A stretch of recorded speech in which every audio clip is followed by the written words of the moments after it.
Hey everyone, welcome back to Homestead in a Box. My name is Leah and I am super thankful to have you here. It's been a minute since I've been able to actually bring the camera out to the garden and have the time to record, and today it's a beautiful day here in Oklahoma. It is 71 degrees with cloud coverage, which is great for any content creator that creates content outside. Cloud coverage is wonderful. Anyway, it's a beautiful day here and I have a lot of small tasks that I need to get taken care of in the garden, and I figure if I'm already having these issues, other people might be as well. And so today we are going to be treating some flea beetles with some cinnamon. It works, it has been working, but I need to reapply. I need to tie up my squash. I have a lot of baby squash and my squash are starting to lean over and I need to tie them up to the sticks. I need to treat ants that are in my garden because ants are basically housing some aphids over here. I've got ant and aphid issues. They go hand in hand. I'm going to talk a little bit about that. And some of my friends over at Blue Mountain Farm gave me a recipe to use for ants, so I'm going to try that. I have used cinnamon for ants before, and sometimes, I mean, it works, but it just kind of works on the surface. So I'm really hoping to find something that gets rid of ants. And my potatoes are almost ready to harvest, and so I figure, I know several of you planted potatoes with me, and so I just wanted to show you what my potatoes are looking like, because you might be thinking that your potatoes are dying right now. I'm on day 79 with my potatoes. The varieties that I planted are 80 to 95 day varieties, so it is getting close to harvesting potatoes. I am super pumped about my potatoes. Fingers crossed they did what I'm just hoping that they did. Gosh, I'm just so hopeful for my potatoes, but I'm going to show you all that. And so, like I said, just a bunch of little small tasks I need to do here in the garden, and I figure I would turn the camera on and bring you all with me while I have the time, and just to chat with you all, because it's been a minute since I've had a video out. I hope you're all having fun in your garden. If you're having any of the issues that I'm having, we all have them, friends. We all have them. So let's dive right into it and let's go get my squash tied up. I'm also going to show you, I've already twined my tomato plants, and I actually have some baby tomatoes coming on. So I'm also going to show you that too. It's just a busy day in the garden and I just want to share my garden with you all. So let's go get started and tie up these squash. Alright, so you can tell the difference between this yellow squash plant and this one. So I have pruned this one and I have tied this one to a stake. So I'm going to do this one the same way. I just use regular, just twine. You can purchase it almost just about anywhere, I believe. And I'm going to find the main stalk of the yellow squash, and I'm going to attach it to this. Well, this one's kind of short, but I'm still yet. I'm going to take it and I'm going to attach it to this stick here. Okay, now there's controversial. No, you should not have to tie your squash up. No, you should not have to prune, etc., etc. If you've been around here for a while, you know I'm going to tell you to do whatever makes you happy, you know. Pruning, there's nothing wrong with pruning. I don't think. I prune mainly because it helps with air circulation. Even though I'm here in Oklahoma and it's always super windy here, it just helps. It helps prevent rotten fruit, rotten vegetables, which is the fruit. So like from laying on the ground, like, well, here's an example right here. Okay, this is a rotten yellow squash. So what had happened was it laid on the ground and it's rained here for multiple days in a row, and so it's just got it's rotten. You can see where I've had some blossoms fall off. And whenever you do prune, imagine this, okay, your plants are living, okay, so if you prune off of the green, that's less energy that has to go to that leaf. Every leaf is taking energy. Everything is here in here is taking energy. So if you cut off energy from going to, say, you know, this leaf, it has more energy to put it in to this squash to allow this squash to grow bigger. So this is how I do it. And after the next few days, you'll come out here, these leaves will kind of be going different directions. They won't all just be laying one direction. You do not have to tie up, and you do not have to prune your yellow squash and your zucchinis. It is just something that some people do and some people do not do it. There is no black and white in gardening. Remember, while you're out in your garden, if you see any weeds, the best weed control is just to be in your garden. The best pest and weed control for your garden is you. The best medicine for your garden is you, the gardener.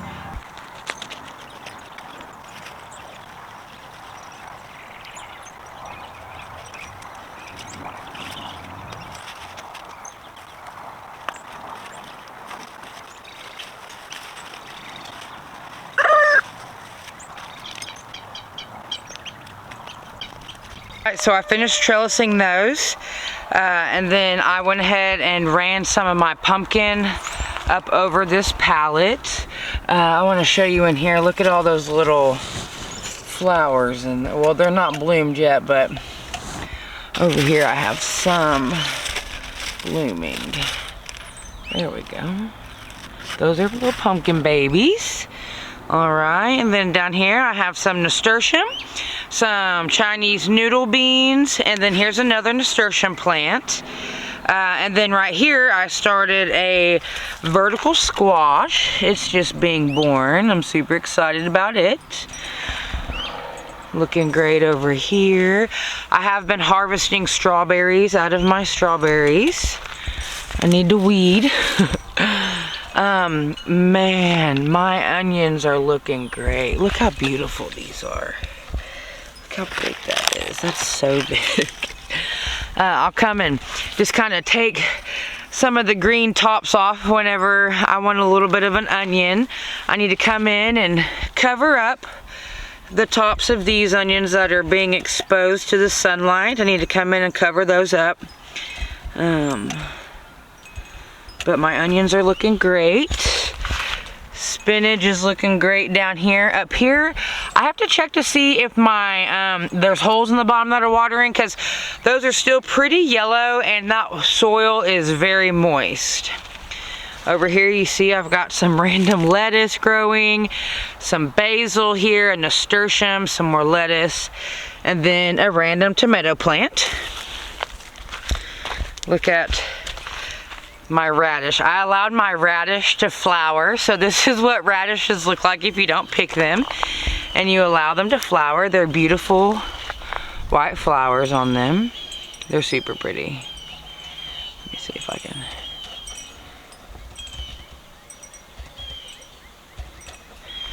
Alright, I've got some more lettuce here, some more peas. I still have things I need to plant. Alright, over here I have some cucumbers in this. These are green stalks. I just unstacked them. I find that I get better use out of them unstacked. Another nasturtium. Here is my cabbage. You can see some of these on the outer leaves, but on the inner leaves we're looking pretty good all the way down. Even though something's kind of eating the purple one, the new leaves seem to be okay, I guess. I'm really struggling with cabbage, friends. This is where I have a little bit of a problem. I have some ants, and they're leading to aphids on my peas. Come over here. This cucumber plant is doing great. I just recently watched a video about pruning cucumbers. Look how little baby cucumber, that is so cute. Food growing is so beautiful. I mean, it really is. Alright, down here I have some volunteer sunflowers. I left them. I've been eating strawberries out of my buckets. I'm gonna zoom you out. You see all this here? It looks like massive weeds. Those are my carrots. Really excited. Look at these carrots. I think they're so beautiful. Okay. So, my problem is I had aphids over here on these peas. Now I was gonna zoom in and see if we could spot any aphids. Oh, there's one. Okay, hang on, let me try.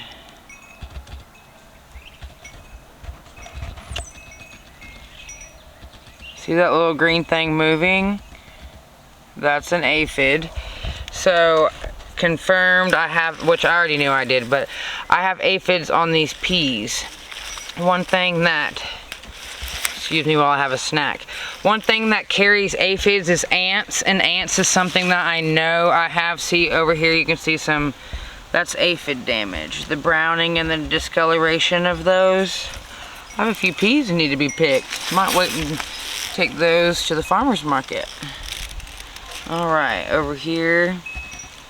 See how it's browning underneath? That's aphids. I got some wild carrots growing.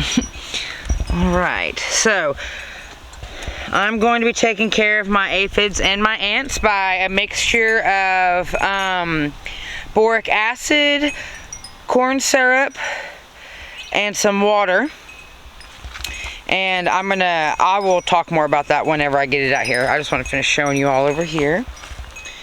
Look how beautiful that is. So beautiful. Alright, things over here looking really great. Those are some nodopinos. I have wild sunflowers in this bed like crazy from last year. This is a bell pepper. That's another bell pepper. Random nasturtiums. Jalapenos. Nodopinos. Y'all. Chicken in the mulcher, okay?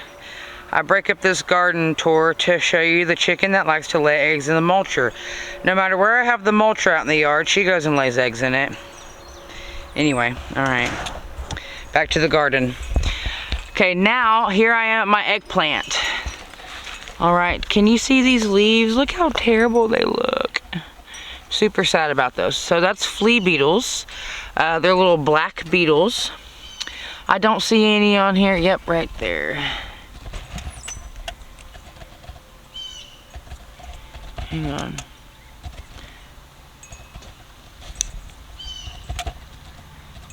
I don't know if you can see that. Alright, those are little flea beetles, and they're eating up my eggplant. So I've been sprinkling cinnamon on them. So let me grab some cinnamon and let's do that. So I just have, ground cinnamon. And I like the way cinnamon smells, so sometimes I might overdo it. And I just take some and I put it on the leaves, and as soon as it hits the little beetles, you can see it. I've been treating these for probably, I would say close to, probably like 4 or 5 days now I've been treating them. And it's working. So I just sprinkle some around the soil as well. I need to come in here and get these weeds out here. And then, like some of these, you can already see that there's fruit trying to come on. This little purple flower, that is an eggplant. Oh, she's so beautiful. But, so I'm just sprinkling it on all of the leaves and even around. And it's not gonna hurt any of your other plants that I've ever read or seen. I've never heard anyone say cinnamon hurts any of your other plants or your pollinators. So one thing I will say, whenever you are trying to help combat bugs, pests, things like that in your garden, one of the best times to do that is going to be in the evening time. I highly recommend to do all of your treatments in the evening, because you have to imagine that's when your pollinators are going to sleep, things like that. The sun's not scorching down on your plants, so if you're spraying with like soapy water to get rid of aphids, you can use soapy water to help get rid of aphids. And sometimes if the sun is out, that will dry your plant out. It'll get onto the soap residue, and it can dry your plant out. I've had that happen to me. So I always definitely want to make sure it's in the evening time when the sun's kind of gone down before I do any treatments on the garden. So I have cinnamon these, and now I'm going to get the concoction ready for the ants, and then we will have pretty much this side of the garden done, and then I'm really excited to move over and show you all my potatoes. Using marigold in between my plants as companion planting. Have my basil out here in the middle. I'm super excited about this basil. I'm growing several different varieties of basil this year. I'm growing Genovese, sweet basil, and then I'm growing a Thai basil. Super excited. Some little pepper, baby pepper coming on. I was gonna see if I can zoom in and show you that. See that little purple flower over there? That's the eggplant.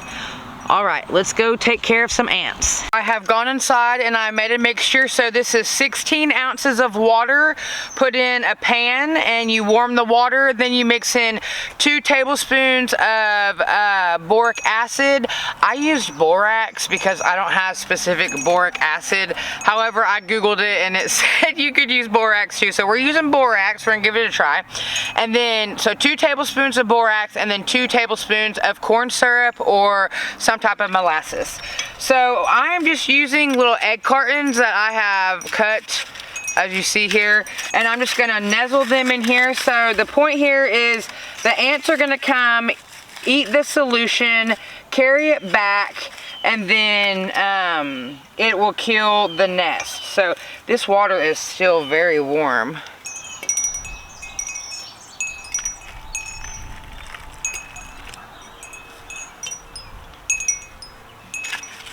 All right, so I have a few more of these, and I'm gonna put some over by my cabbage.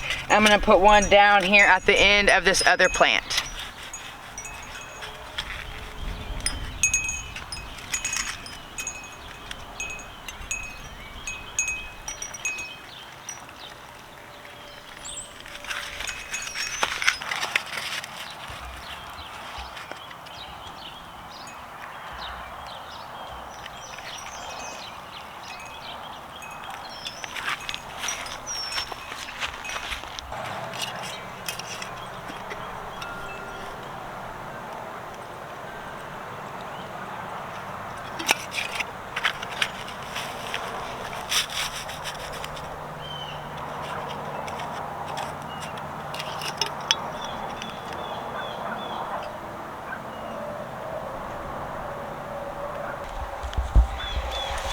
All right, let's do a quick tour in here. This is my herb area. I have some thyme. Let me zoom in. That's thyme, rosemary, another nasturtium. I love nasturtium. This is a longevity spinach, some oregano. It smells so good. Say hi, Maynard. Over here I have some pineapple sage. I cannot wait to put in my kombucha that I'm brewing. It's gonna be so delicious. And then I'm gonna add in some more. I have dill growing right here. I don't know if you can see the baby dill there, but that's a baby dill. So I'm pretty excited about that. You come down here, this is a nasturtium starting to bloom. They're beautiful. Gosh, they're so beautiful. It'll climb my tomato trellis. Now I use nasturtiums because they're beautiful and because they help combat bugs. So aphids in particular. That's why I plant them, and lots of marigold and basil around my tomatoes. Here's this is my cherry tomato row. You can see here where I've taken twine. I've gone around the tomato all the way up my cattle panel because my tomatoes will grow all the way up my cattle panel. I need to come in and I'll attach this and I'll attach them to the twine as they go up. I need to come in and do that one. To my grid over here, I have some watermelon, some sunflowers. Some people, this drives some people nuts, but I'm definitely going to be pinching off that baby. Keep the bigger of the two. The one looks healthier. Those are just some sunflowers to cast some shade. And then Some zucchini over here. I'll do the same thing. I need to pick one of these off. Take that one. Just toss them out. Some more zucchini. And then down here, them little things there are my cucumber. So my cucumber, I have a wild one out here. My cucumber, I will again run up this trellis, this panel. It'll go all the way up. Cucumber, and then these are rows of radish going down. I need to come thin them out. And these are my slicer tomatoes here. And then we'll migrate over to the other side. Over here where I put some ant bait. This is all butter crunch lettuce. And it is so beautiful, and it tastes so good. It's not bitter. It's so buttery, honestly. It's so good. But let's talk about what I really came down here for. All right, look over here at my potatoes. They're looking pretty rough. Down in there. They're starting to die.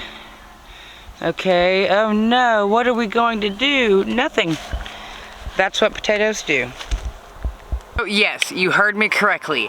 Although my potatoes look like they are dying, because they are, that means that they're almost ready to harvest. There's nothing I need to do to them. I have a moisture meter. I highly recommend purchasing a moisture meter. Well, this is my third year, fourth season, because I also garden in the winter time. Gardening, and a moisture meter has been a complete lifesaver to me. It lets you know when you need to water, if you need to water, especially because rain gauges, I just need to get a good solid rain gauge. I've gotten the decorative kind, and they break, and so nothing really measures rain the proper way here. So a moisture meter, you can purchase it on Amazon. That's where I purchased mine. They work wonderfully. I highly recommend it. I've stuck them in my potatoes. They are plenty moist. They have had the sun that they need. I mean, they've had everything that they need. It's just day 79, and all of these varieties of potatoes are smaller, like a new potato, and so they only need 80 to 95 days from the time that you plant them until the time that you harvest them. And friends, I don't know if we're all living in the same world, but the days go by fast now, and it's just about time to harvest my potatoes. And I think that's the most beautiful thing. One of the most beautiful things about growing food is it teaches you patience. You know, no matter what, you're not coming out to harvest a potato early. You know, my peas, you can go around and you can snap off the little pea pods that don't have the full peas in them, and you can even get mini cucumbers when they come on the vine and snack on them, and you know, a lot of things you can do that with, you know, but potatoes, you're waiting them out, you know. You're waiting the full 80 to 95 days depending on the variety of potato that you're growing. So thank you all so much for coming and just hanging out with me today and just sharing space with me, taking a tour of my garden. I really this year want to do a lot more garden tours. Sometimes I feel like if I don't have anything to teach or to show people that I shouldn't make a video. However, I'm just going to really utilize it as more of a record keeping for me, and because I do realize that other people who are in their waiting room to have a beautiful garden enjoy looking at other people's beautiful gardens. And so that, I know that's one thing for me. While I was in my waiting room, to be able to come home and actually have a garden and a farm and to do all of this, like I would just get lost in other people's content and other people's gardens on Pinterest and on YouTube and things like that, and it's so inspiring to me, you know. So I hope that my garden videos this summer can be inspiring to somebody out there. Thank you all so much for being here and for just being so supportive of me and our homestead. Like, it means so much to me. I'm grateful for each and every one of you. As always, I am sending you good vibes. Send some to somebody that you know, and I'll see you all next time.